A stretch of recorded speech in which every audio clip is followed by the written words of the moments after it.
Hello and welcome to another episode of The Lion's Den. My name's Toby Bennett and today we are going to be revisiting the Ravenwing, talking about those exciting units and chatting about all things on wheels or going super fast. So Ravenwing is something that's not had much love in 10th edition. It's been super disappointing not to see it. But luckily, we've just had quite a few changes in the latest data slate, and now we're getting data to see that Ravenwing units are starting to potentially become a little bit more competitive. Okay, so let's break that down. So we're revisiting them. They're Ravenwing, they are way more relevant in a lot of detachments now, and those detachments are only improving. Now, the three that pop to mind are Company of Heroes, Lion's Blade and Stormlance. Now, Stormlance is our most competitive detachment at the moment. By the looks of things, Gladius is very much still up there, but it looks like Stormlance is likely to be the one. So obviously I would say that. I like Stormlance, so, you know, take it with a pinch of salt. But that's really positive to see that these detachments are quite favourable for the Ravenwing. It makes taking these units quite good. Black Knights and Outriders just got a massive glow up, and because Outriders have been consistently going down in points, they are now extremely well costed for what they're bringing to you. That's sort of the number of attacks on the charge as well with their buffs, really positive to see. And Black Knights, I still think that they're just missing something, but there's definitely an argument for them. There's conversations to be had, and that's always really positive. So I'm really glad to see that. Personally, I've just picked up 6 of them just to see what I can do with them. We'll see if they will make it onto the table for a tournament, but you know, that will remain to be seen. And then finally, all of the Storm Speeders, so that's the Primaris Land Speeders, they've come down in points, which is actually quite nice to see. They're super duper cheap, like 115 points for a Hail Strike, which isn't pumping out much damage, but like increasing AP of shooting is potentially good. It's probably a little bit better in vanilla Marines rather than Dark Angels, but I think, you know, those kinds of abilities, remove cover is always a really good one, and then obviously +1 to wound into tanks and vehicles, especially when we didn't get that buff from Oath of Moment, I think is really positive. So there's a couple of really good reasons on why we should be revisiting the Ravenwing, and we're going to break them down unit by unit and kind of go into the details of how you can get the most out of your Ravenwing. So, as I say, we're going to talk about a little bit about why you would play them. And that does depend a little bit on the detachment. Again, so we've already mentioned that they're a lot more relevant in those detachments. Now, of course, in Lion's Blade, they are essential to getting the +2 to charges for Deathwing units. So your Deathwing Knights coming out of reserve for their 7-inch charge. It's absolutely essential to have those Ravenwing units in combat with your opponent. And then obviously that also forces them to Desperate Breakout if they are just in combat with Ravenwing. So there's ways that you could just sort of super aggressively chuck up units, get them in combat, force your opponent to fall back and then lose a couple of guys, that kind of thing. Or they're just stuck there scrapping and not being able to really accelerate their game plan. So there's definitely some good arguments on why you would include Ravenwing in those lists. Is Lion's Blade as a detachment strong enough? That is looking unlikely, unfortunately. But you know, there's still definitely play there. It's very early game, so we haven't seen the full potential of Lion's Blade, particularly because there was 2 very large tournaments in LVO and Nottingham, and people are less likely to experiment for those large tournaments. Of course, we had that time over the sort of the winter period where people were able to do a little bit of practice on TTS, but there were no sort of really big major tournaments during that time. So bringing something like Lion's Blade, where it's not as crazy compelling as, say, the Custodes Dreadnought detachment or Storm Shatter Arsenal or Star Shatter, whatever it's called. Shit Shatter, I think, is what we're currently calling it, because it's actually not living up to the hype. But yeah, so there's lots of reasons why Lion's Blade might not have had its time in the sun yet, but it could do, and you know, you could be the one to break it. So keep on thinking about the ways that you can use it. Company of Heroes, again, got a glow up, and now those Ravenwing units can advance, shoot, and charge, which is real good. It does offset the fact that they can't really breach. I really like some aspects of company heroes, like giving basically your entire army assault is kind of cool. I think it falls down on the strats. I think they're kind of weak, which is a real shame.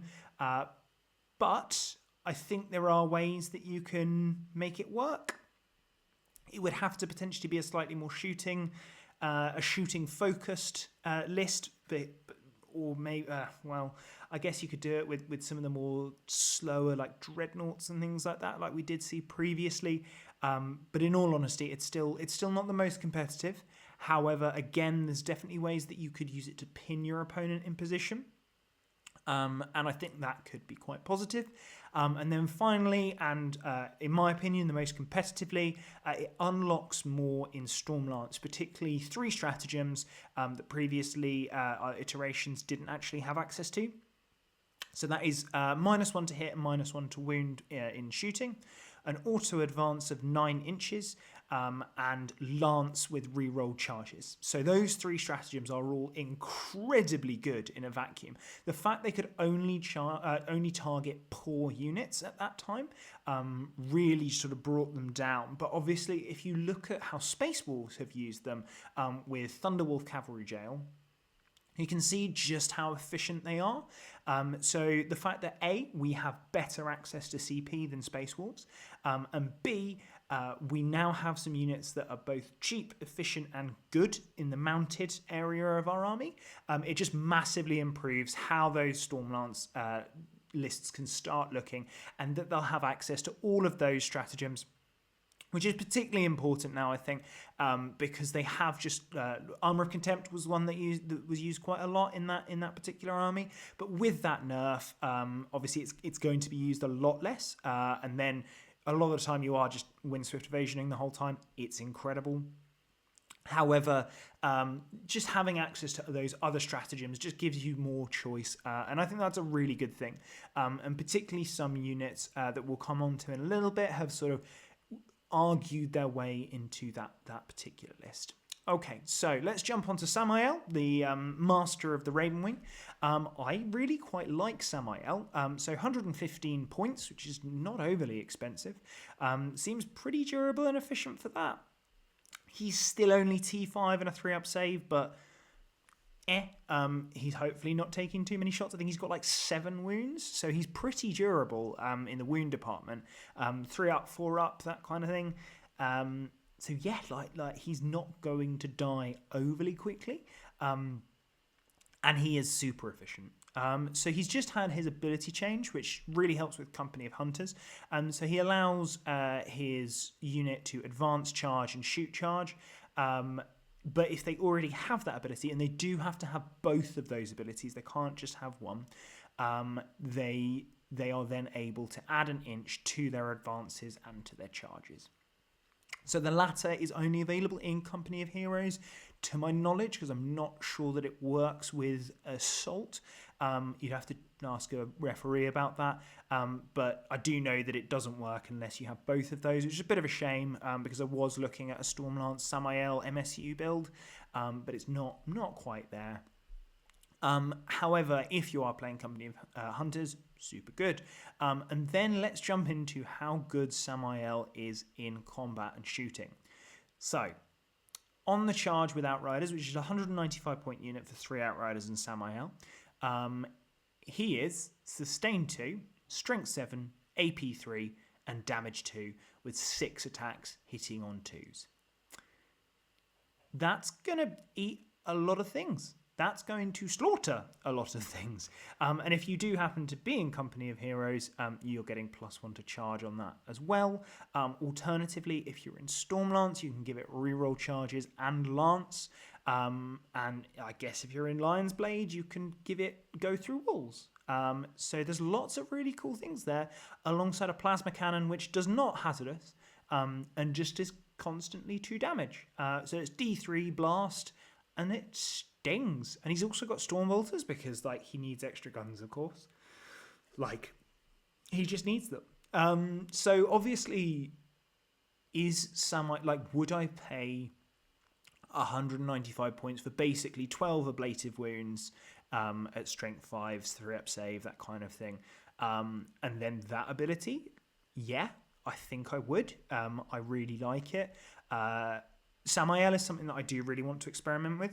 I'm not sure if currently he quite beats out the Ravenwing command squad or quite beats out some of the other options we've got, but I am currently in the process of getting him so that I can give him a good test out, because I think that sustained 2, like particularly with Oath, you're hitting on 2, so you can fish for those 6s with the rerolls, and then just because that's so much damage. 3, if it's strength 7 and you give it Lance, it's wounding even the biggest and scariest tanks, even like Titans, on 4s. So there's a lot to be said for Sammael, and that AP -3 is going to put most things on their invulnerable save, and it will flat just start killing other things.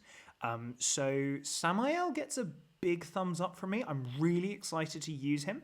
I think he's got a lot of potential. I'm not sure how I would currently restructure my list. I think my logic would be I would drop 3 bikes, just have Sammael with 3 Outriders, and then I'd use that final 80 points on another unit of, what are they called? Incursors, because I think Incursors are super good, and they support that kind of that Sammael game plan of just like, let's do mortal wounds to things, and then crash up with Sammael and the Deathwing Knights. So that would probably be the change that I would make. So if you, in particularly, that would be something to think about if you are playing the 9 bikes and you're struggling to either hide them on your terrain or struggling to like move them around the board. So, wouldn't be me if I wasn't yawning. So I think Sammael definitely does have a competitive place now. I think because he goes up to that 3 damage with Outriders, he is just absolute class. And then also his ability that if they fall back, they must take a desperate breakout. Like if you charge that into, say, the Krieg blobs that Dave Gaillard's been playing, it's going to start chopping through them pretty quickly because they're going to want to fall back. But then they're desperate breakouting, which is not a healthy position for them to be in because it's such a volume of dice. Another one might be Orcs. They might just stay in combat. But equally, like, Sammael is picking up Orcs for fun. So I'm very excited about that. One thing I would say is that he doesn't have anything like mortal wound defense, and then because we're using Orcs, we'll stick with that. With things like bomb squigs, which we know are extremely popular now, up to like 12 in quite a few lists, it's tough to be able to take those dirty mortal wounds. And in all honesty, there is no invulnerable save for the unit. They might die reasonably swiftly if you're not careful. It might be a one and done. But if Sammael can sort of get the engagements that he wants, I think he could be extremely powerful. I just think you've kind of got to babysit him a little bit and try and draw your opponent's attention elsewhere. But Deathwing Knights are very good at doing that. So, I don't think that's a lost cause. There's definitely some play to it. There are weak sides for sure. But yeah, Sammael, I think, is now competitively relevant. And if you went to someone and said that attack profile was coming at them, I think they're going to be a little bit worried.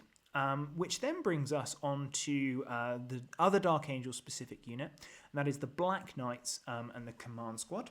So they now got dev wounds on their weapons, so that was their glow up.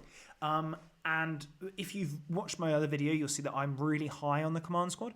I don't think that Ravenwing Black Knights are quite there, just because in terms of their shooting, you cannot overcharge with them. It's just too risky. If you've got a unit of 6 and you use 2 of them to overcharge just on slightly unlucky dice, you're in a real shit situation. Like their damage output goes down real quick. Then they're also just 1 damage across the board, and they've only got 3 attacks. I just don't think it's enough. Yeah, sure, they're dev wounding tanks on 4s, but they're hitting on 3s and then they're dev wounding on 4s. There's not going to be the critical mass to just kill a tank. There's just too many wounds on them. So unfortunately, Ravenwing Black Knights do not make it for me. However, the Command Squad is incredible. I was really impressed with it. It comes with this absolute plethora of rules. So obviously I've already mentioned it's got free heroic. It adds an inch to that heroic, by the way, because it adds an inch to its charge, because why wouldn't it, right? It also adds an inch to the advance. Remember that you do have to roll the advance to get that extra inch. I didn't realise that at first, but now it was pointed out to me in a tournament. So thank goodness that I now do know and hadn't used it like that yet. So one good benefit there. And then it also gives extra OC and resurrects a guy a turn. So that unit, if you're playing it with 9 bikes, is 27 OC. It is 36 wounds, because they're all 4 wounds, and which also means you can overcharge those plasma talons in a pinch, because you're not taking like 3. So on average, you're only rolling 3 dice. You may roll a 1. I can't remember the percentages of it, but you are less likely to, rather than rolling 9 dice and hoping you don't get 1s. And then 1/1 won't kill a guy. So that's quite positive. And then finally, you do also get to resurrect a guy a turn. And then in combat, the Ravenwing Command Squad is pretty good. So again, 3 attacks for the standard dudes. Strength 5, AP 2, damage 1, dev wounds. And then you've got your champion, who is strength 5, AP 2, damage 2, 6 attacks hitting on 2s. So that's quite nice. However, and now we're going to jump onto the unit that I would put the Ravenwing Command Squad and have put the Ravenwing Command Squad with, and that is Outriders. So honestly, I think Outriders may have been the unit that got the biggest buff. As per the last data slate. For me, it's between Outriders and Incursors right now, and that's just because Incursors got an extra AP on their weapons, which is kind of weird, like especially when like Reavers got real good, Intercessors got a massive bonus. But yeah, Outriders, holy crap, +1 damage is insane. You just chainswords that are strength 5 damage too, like they are power weapons of old at that point. Yeah, sure, they're only AP 1. But in the current meta, where we're looking at so many different like orcs lists where AP is less relevant, I think that's really good. So, as I've already said, exceptional buff to damage, +1 damage and +1 strength it's just great. And they are still 80 points. That is so good. They did lose their auto advance of 6, but they're still going 12 plus on average 3.5 inches. Because you are probably playing them in a detachment that can advance charge them. And then when you put something else with them, so we've already covered Sammael, like his damage 3, strength 7 sword is vile and disgusting. But that Ravenwing Command Squad, that's real nice. So the champion goes up to damage 3 and strength 6. So yeah, that's going to clatter quite a few things. And then with that Lance stratagem as well in Stormlance, you're suddenly wounding T10 targets on 4s rather than on 5. Well, if you were not having them with Outriders and you used the Lance, you'd be wounding them on 5s. If you were just going in usually, you'd be wounding them on 6s. So yeah, it's a big boost. But also, he goes to damage 3, which can be real clutch, especially if suddenly you go, screw it, I need to kill that character, let's precision him. So it's real good at doing that. It's real good at getting rid of those enemy characters, really good at just chopping through elite infantry. I've been really impressed with it so far.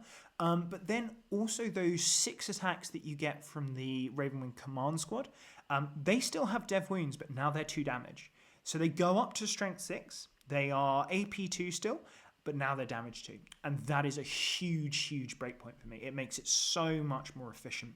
And then you have just this bucket of dice that you're chucking at your opponent with the Outriders, with 6, which is 160 points.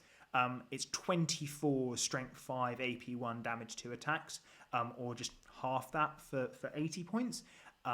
That is damn impressive in my opinion. Again, obviously these guys can't breach, that is their downfall. But overall, because of that movement and because they've got advance and charge, it's actually all right, I've found. But more importantly, they're actually surprisingly durable, especially if you pair them with the Ravenwing Command Squad where they're just picking up a guy a turn. And it tends, because they're still extremely cheap, so it's 280 points for that blob of 9 bikes. and opponents have to devote a lot of shooting or a lot of combat to get rid of them, which is great because you're like, okay, cool. So you've done that. You've dealt with that unit that is 30 points more than my Deathwing Knights. By the way, here's 15 Deathwing Knights. And as soon as that happens, your opponent is just on the back foot. They're trying to deal with these bites. They might not even manage to go through all of them just because it's the sheer number of wounds. Again, that is 36 wounds. That's a lot of wounds. And it's not easy to chew through that because like there's a lot of break points for Outriders. Like they don't die on their own to 3 damage weaponry. Ravenwing Knights do, but Outriders and the command squad do not. So that makes them quite surprisingly durable, especially for their points cost. So I've been so impressed with Outriders. I think 80 points, they're an absolute bargain. I'm really hoping that we'll see a bit more of them. I think there's definitely scope. I would love it if Games Workshop brought back some more characters that could lead them, like the Librarian or maybe the Captain on bike. They'd be really cool. But you know, at this point, I'm just really happy to see that Outriders are relevant again. It was something that I was playing in Firestorm when they could advance and do an action back in Leviathan mission pack. But then I put them on the shelf once that changed. But now they're really back, and I'm loving to see it. Outriders have massively impressed me already. They were consistently a pain in the ass for my opponent. And yeah, I just for 80 points, like comparing this to so many other options at 80 points, they win every single time. So Outriders, I like them. I like them a lot. And the fact that they're going to Battle Line in Company of Heroes makes that detachment a little bit more compelling for me. I don't know if it's enough, but it's still very good, in my opinion, now that they're able to do that. And Outriders overall get a massive tick from me. So we'll just jump into a couple of the other Ravenwing squads. I think they are competitively less relevant, but they are still things that I think if you have the points left over and you have a gap, these guys might manage to fill that gap, particularly the 115 points for a Landspeeder Hailstrike. So if you're going, I don't think that my Hellblasters are quite good enough anymore, or other sort of such units around the 115 point mark, a Hailstrike now very much might be the right thing for you, because it will support the rest of your army by giving that extra AP benefit. How relevant it is in like the Ravenwing detachments, I think to a lesser extent, although there is a lot of AP1 coming out of the Ravenwing detachment, so putting that up to AP2, so it basically just gets to ignore cover, that's quite handy. And then obviously if you did really want to, you can put the Hailstrike and the not the Thunderstrike, but the other one with the Melter Destroyer. I can't remember its name, it's been so long since I played it, but that strips cover, so you could potentially get ignores cover, extra AP, and then whatever base AP you've got already, and that starts looking quite scary into some particular units. And then we can do a poor impression of Vanilla Marines' +1 to win with the Thunderstrike. Came down in points, like it's been really good for a while. I think if you're looking at something that's maybe Dreadnought heavy, I always found Thunderstrike plus Redemptor a really good combo. So yeah, I think the fact that it's gone down in points, revisit it, explore it, it's quite useful. But also 115 points for going back to the Hailstrike for a 14-inch move is incredibly fast. And yeah, they're a bit chonky, but like they can still do work, and they can't really go down to like crappy fire. They're like a bolt is still wounding them on 6s. There's not much that's anti-chaff that's wounding them on less than a 5. So yeah, I think there is an argument for Storm Speeders. I haven't found a place for it yet. I would quite like to see some Storm Speeders, like maybe one in the Gladius build, because I think that coupled with like Vindicators, that could actually be quite good. So yeah, that does bring us on to the somewhat less good stuff, and that is the Dark Angel specific land speeders. So that is the Vengeance and the Dark Shroud. Dark Shrouds used to be like the most beloved thing ever. Like it was triple Redemptor, Dark Shrouds, all that good fun stuff. Unfortunately, they're just not quite there anymore. They're either a little bit too expensive, their damage output's too poor. There's a plethora of reasons why you wouldn't want to take them, and I think that they just shouldn't appear in your lists if you are looking at something really competitive. So it's a shame, and I do think that the likelihood is that they will see the Legends treatment reasonably soon. However, hopefully we'll get a Storm Speeder variant, which will be better. I live in hope. I don't know if that hope is overly productive, but we'll find out.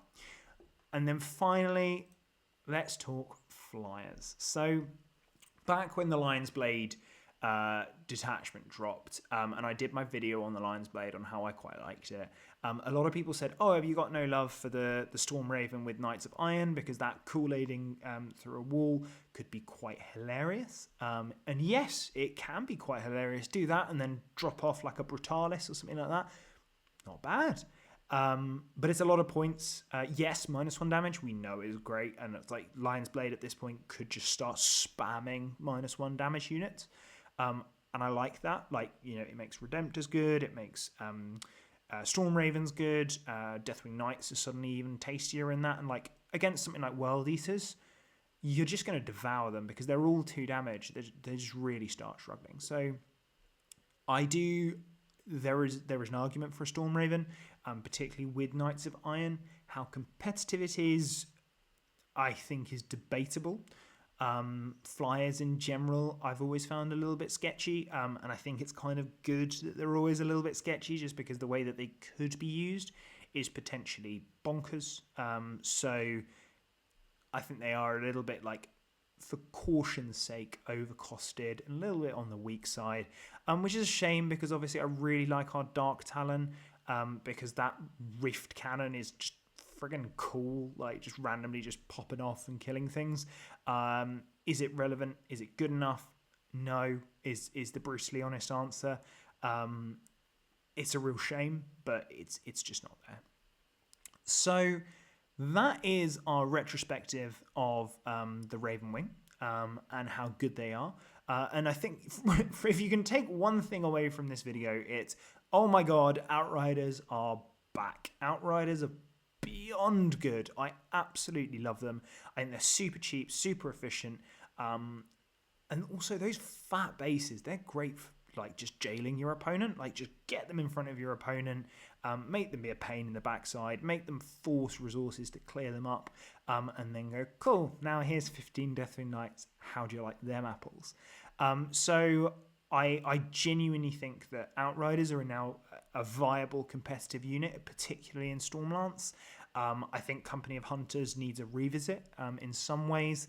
I don't think it might be good enough. My gut says it's not right now, but it doesn't mean, just because it's not for like the tippy toppy tables, doesn't mean that it's not going to do well at like an RTT or a local GC.